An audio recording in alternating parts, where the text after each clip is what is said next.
ನಾವು ಗಣೇಶ ಪೂಜೆಯಲ್ಲಿ ತುಳಸಿನ ಇಡೋದಿಲ್ಲ ಅಲ್ವಾ? ಯಾಕೆ ಅಂತ ನಿಮಗೆ ಗೊತ್ತಾ? ಇಲ್ಲ ಅಂದ್ರೆ ಈ ಕಥೆನ ಕೇಳಿ. ಪದ್ಮಪುರಾಣ ಮತ್ತೆ ಗಣೇಶ ಪುರಾಣ ಎರಡರಲ್ಲೂ ಒಂದು ಕತೆ ಬರುತ್ತೆ.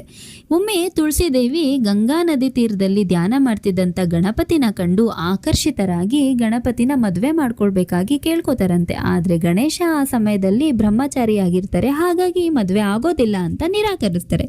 ಇದರಿಂದ ತುಳಸಿ ದೇವಿಗೆ ಕೋಪ ಬಂದು ಗಣೇಶನ್ಗೆ ಹೇಳ್ತಾರಂತೆ, ನಿನ್ಗೂ ಕೂಡ ಇಬ್ರು ಹೆಂಡ್ತಿರ್ ಮದುವೆ ಆಗ್ಬೇಕು, ಹಾಗೇನೆ ಆ ಮದುವೆ ನಿನ್ಗೆ ಇಷ್ಟ ಇರಬಾರ್ದು ಅನ್ನೋ ಶಾಪವನ್ನ ಕೊಡ್ತಾರಂತೆ. ಇದಕ್ಕೆ ಪ್ರತಿಯಾಗಿ ಗಣೇಶನು ಕೂಡ ನೀನು ಅಸುರನಾದ ಶಂಖಚೂಡನಿಗೆ ಮದುವೆ ಆಗಬೇಕು, ನಂತರ ನೀನು ಕೂಡ ಗಿಡವಾಗಬೇಕು ಅಂತ ಶಾಪ ಕೊಡ್ತಾರಂತೆ. ಶಾಪ ಕೇಳಿದ ಮೇಲೆ ತುಳಸಿ ದೇವಿಗೆ ತನ್ನ ತಪ್ಪಿನ ಅರಿವಾಗಿ ಕ್ಷಮೆ ಯಾಚಿಸಿ ಆ ಶಾಪದಿಂದ ವಿಮುಕ್ತಿ ಬೇಕು ಅಂತ ಕೇಳ್ಕೊಂಡಾಗ ಗಣೇಶ ಹೇಳ್ತಾರಂತೆ, ನೀನು ಈ ಶಾಪದಿಂದ ವಿಷ್ಣುವಿನಿಂದ ವಿಮುಕ್ತಿಯನ್ನ ಹೊಂದುವೆ, ಹಾಗೇನೆ ವಿಷ್ಣುವಿಗೆ ಅತಿ ಪ್ರಿಯಳಾಗುವೆ, ಆದರೆ ನಿನಗೆ ನನ್ನ ಪೂಜೆಯಲ್ಲಿ ಯಾವುದೇ ಸ್ಥಾನವಿಲ್ಲ ಅಂತ ಹೇಳ್ತಾರಂತೆ.